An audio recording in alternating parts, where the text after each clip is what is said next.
বাবা, তোমাদের সঙ্গে আমার কিছু দরকারি কথা ছিল। কি বলবে বলো।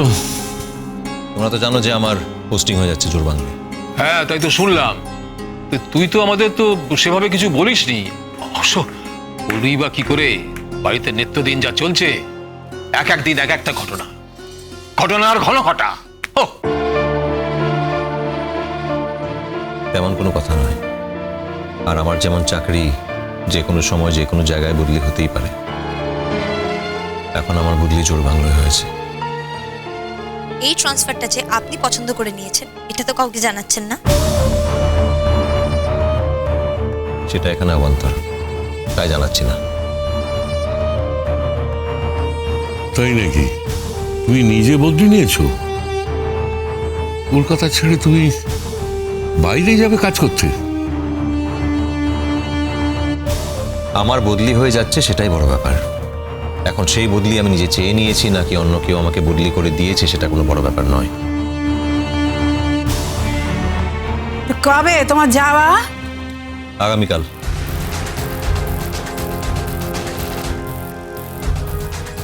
সে কি রে ভাই, আগামীকাল তুই চলে যাবে সেটা আজ জানাচ্ছিস? আগে জানিয়েছিলাম, তোমরা ছেলে না বলে হয়তো খেয়াল করনি। ইমন তোমার সঙ্গে যাচ্ছে গো দাদা ভাই? না, এই কাজটা তুই একদম ঠিক করছিস না রানু, একেবারে ঠিক করছিস না।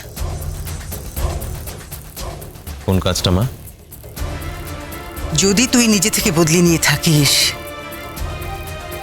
তাহলে তো আমি বলবো যে যে সময়টা তোর সবচেয়ে বেশি করে কলকাতায় থাকার দরকার ছিল সেই সময় তুই বাড়ি ছেড়ে চলে যাচ্ছিস।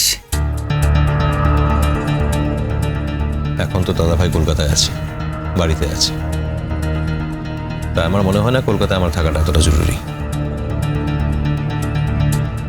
তোকে আমি রণ একবারও বলিনি যে কলকাতায় আমি পার্মানেন্টলি থাকতে এসেছি। দাদাভাই, আর আমার যেমন ধরনের চাকরি, আমি যে পার্মানেন্টলি কলকাতায় থাকতে পারবো তার তো কোনো মানে নেই। কিন্তু শুনেছি তুই নাকি নিজে থেকেই বদলিটা নিয়েছিস। ওটা তোমরা শুনেছ, আমি বলেছি কি? আমি মিথ্যে কথা বলছি না নিশ্চয়ই। আপনি আমাকে না বললে আমি এটা জানতে পারতাম না। তোমার জানা তুমি তোমার কাছেই রাখো।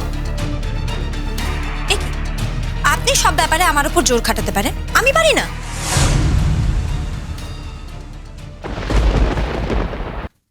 ঠিক কোন ব্যাপারে তুমি জোর খাটাতে চাও আমার উপরে?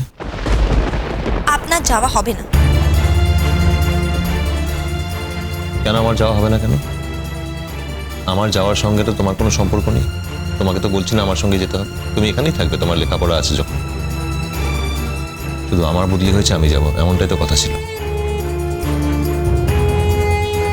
আর আপনি যে আমাকে যেতে দিলেন না এইটা বলে যে আপনি আমার গার্জেন? হ্যাঁ, আমি তোমার গার্জিয়ান বলে, কিন্তু তুমি তো আমার গার্জিয়ান নও। যাচ্ছই যখন তখন আর 2 দিন পরে যাও। কেন? আমার কটা দিন যাওয়ার সঙ্গে তোমার কি সম্পর্ক? সম্পর্ক নেই তো, কোনো সম্পর্ক নেই। আসলে আমাদের তো ফুলসজ্জা সেভাবে হয়নি, তাই আমি ভাবছিলাম যে বাড়ির সকলের কাছে একটা আবদার করব, যদি ওই দিনটার একটা রিপিটেশন হয়।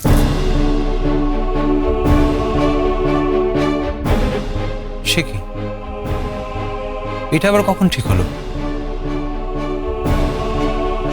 ওই যে বললাম কিছু ঠিক করিনি, সবার কাছে আবদার করব বলে ভেবেছি। সবাই যদি সম্মতি দেয় তাহলে হবে। খুব ভালো কথা তো, আমরা আমরা সবাই রাজি। সত্যি তো, সেবার তো ফুলসজ্জার দিনেই বাচ্চাকে চলে যেতে হলো। আগের বারের মতন ঘটাপাটা করে না হোক, ফুলসজ্জা তো একটা করাই যায়। আমরা সবাই চাই ফুলসজ্জাটা আরেকবার হোক বাচ্চা। হ্যাঁ হ্যাঁ হ্যাঁ, যদি একটা অনুষ্ঠান করতে হয় মন্দ কথা কি? হ্যাঁ, মন্দ কথা কি? যদি রূপ কথা চায়, হ্যাঁ, তা আমরা তো রূপকথাকে কিছুই দিতে পারলুম নি। তা এখন যদি রূপকথা আমাদের কাছে একটু আবদার করে আমাদের তো রাখতেই হবে। কি বল ঠাকুরপো? তা তো বটেই। আমরা তো একদিন একটা শোকের মধ্যে ছিলাম, তাই না? এখন বাদশা ফিরে আসতে সেসব ব্যাপারটা তো আর নেই। কি বলো বাবু? হ্যাঁ দাদা, হোক না।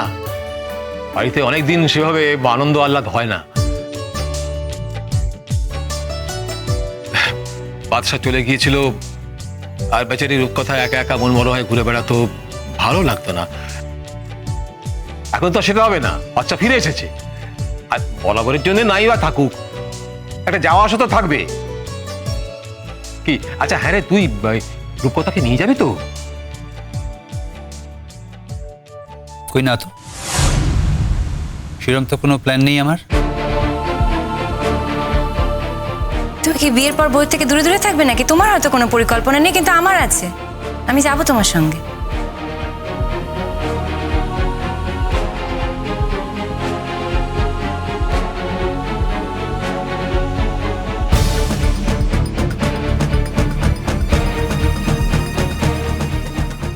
হয়তো আমি ওই কাজটার যোগ্য নই, কিন্তু তা বলে আমি যে তোমার সঙ্গে থাকার অযোগ্য সেটা তো তুমি এখনো বিবেচনা করনি, বলো? ওসব কথা পরে হবে রূপকথা, এক্ষুনি এত কিছু ভাবার মতো কিছু হয়নি। আমি তো এখনো কিছুদিন আছি এখানে। দাদা ভাই, আমরা কিন্তু তাহলে সবাই মিলে উঠে পড়ে লাগছি তোরা রূপকথার ফুলসজ্জার জন্য। এমন একটা দিনই তো আমরা চেয়েছিলাম। কি মজা, টিং টিং টিং, ও কলিদি ও কলিদি, কি মজা হবে তুমি বলো তো? বাড়িতে কতদিন পর একটু আনন্দ হবে, হই হুল্লোড় হবে, কতদিন হয় না বলো তো? ওই যে ধেই ধেই করে ফাংশন দেখতে যাওয়া, ওটাকে আবার আনন্দ বলে নাকি? ব্যাং। তারপরে কি সবাই মিলে একদিন আমরা হোটেলে গিয়ে খাওয়া দাওয়া করলাম, ও আবার কি আনন্দের ছিরি? আনন্দ হলো গিয়ে বাড়িতে লোকজন আসবে, বাড়িতে বিয়ে হবে, বাড়িতে ফুলসজ্জার অনুষ্ঠান দেখা, এগুলোকেই তো আনন্দ বলে, বলো? মিঠু, আনন্দের সংজ্ঞাটা তো আর সবার কাছে একরকম হয় না। মানে তোমার যেটাতে আনন্দ হয় আমাদের সেটাতে নাও আনন্দ হতে পারে, আবার আমাদের যেটাতে আনন্দ হয় তোমার সেটাতে আনন্দ নাও হতে পারে। দেখো আমাদের না ওটাতেও আনন্দ হয়েছিল, আবার এটাতেও আনন্দ হবে। যেটা বলছিলাম বাবা, আমি প্রত্যেক মাসে একটা করে চেক পাঠিয়ে দেবো তোমার কাছে ইমনের খা খরচার জন্য। ইমনকে ডিরেক্টলি চেকটা দিলে ইমন নেবে কিনা তো জানি না, অ্যাকাউন্ট ট্রান্সফার করতে পারতাম, কিন্তু ভাবলাম সেটা করা ঠিক হবে না। কারণ বরাবরই দেখে এসছি আমাদের বাড়িতে নিয়ম হলো যাকে যা দেওয়ার সেটা তোমার মাধ্যমে দেওয়া হয়, তাই তোমার কাছে পাঠিয়ে দেবো। কেন, তুমি কি 9 মাসে 6 মাসে আসবে নাকি? নতুন জায়গায় যাচ্ছি তো বলতে পারছি না। আমার চেকের কোনো প্রয়োজন নেই। আমার নিজের স্কলারশিপ আছে, আমি তাতেই পড়াশোনা করতে পারি। আমার কারোর টাকা পয়সার কোনো প্রয়োজন নেই। টাকা কি শুধু লেখাপড়া করতেই লাগে? খাওয়ার খরচা তো আমার খাওয়ার খরচাও দিতে হবে না। আমি দরকার হলে টিউশন করে নিজেই খাওয়ার খরচা নিজে জোগাড় করে নেব। দুনিয়াটাকে সোজা মনে করছে। হ্যাঁ, উনি টিউশন করে ওনার নিজের খরচ জোগাড় করবেন, তার মানে বাড়িতে যতটুকু সময় থাকার কথা উনি থাকবেন না, উনি ছাত্র পড়াবেন। হ্যাঁ তা যা বলেছো, বাড়িটাকে আস্তে আস্তে একটা হোটেল বানিয়ে ছাড়বে। সেজো মামা, ওর সাথে ওরম করে কথা বলছো কেন? যে হাজবেন্ড তার বউয়ের সাথে কোনো কথা না বলে হঠাৎ করে ট্রান্সফার নিয়ে বাইরে চলে যাচ্ছে, এবং সে নিজে ইচ্ছে করে ট্রান্সফারটা নিয়েছে। তার স্ত্রী যে তার টাকায় খাবে না সেটাই তো স্বাভাবিক।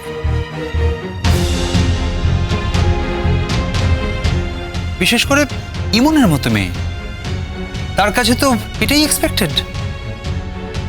তোমরা কি ওর কাছে অন্য কিছু আশা করো নাকি? তুমি থাকবে না, তোর বউ এখানে থাকবে। এই ব্যাপারখানে কেমন হলো রণ? জেঠিমা, তোমরা তো এত উল্টো কথা বলতে। তোমরা সবসময় বলতে যে আমার বউ ড্যাং ড্যাং করে ঘুরে বেড়াক, এটা আমরা পছন্দ করি না। তাছাড়া এখনো যাবে কি করে?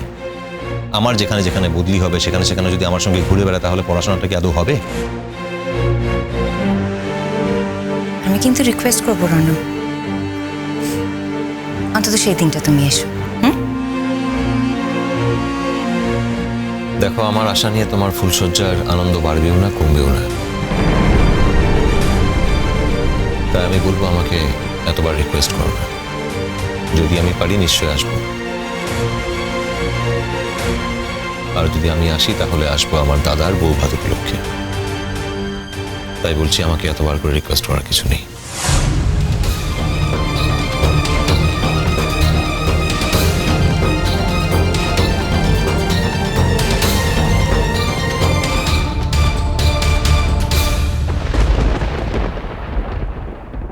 দেখো দিদি ভাই, আমি তোমাকে আগেও বলেছি, যদি আমার বদলি প্রসঙ্গে তোমার কোনো কথা বলা থাকে তাহলে সেই বিষয়ে কথা বলে কোনো লাভ হবে না।